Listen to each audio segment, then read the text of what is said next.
Hey, so if you're having an account verification issue in Leonardo AI, yeah, like you're not getting the verification email or your account won't activate, that can be really frustrating.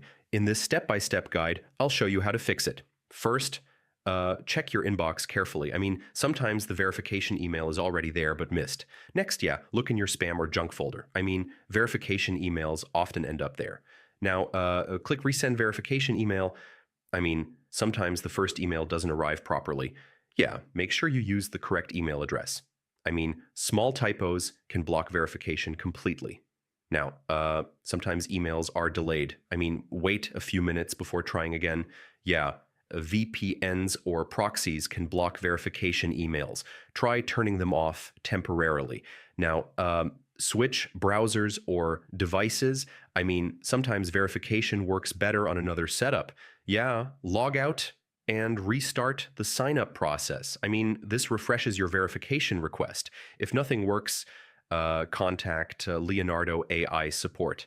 I mean, your account may need manual verification. So yeah, that's how you fix account verification issues in Leonardo AI. Most of the time, it's email delays, spam filters, or incorrect addresses. Try these steps and you should be able to verify your account. Thanks for watching.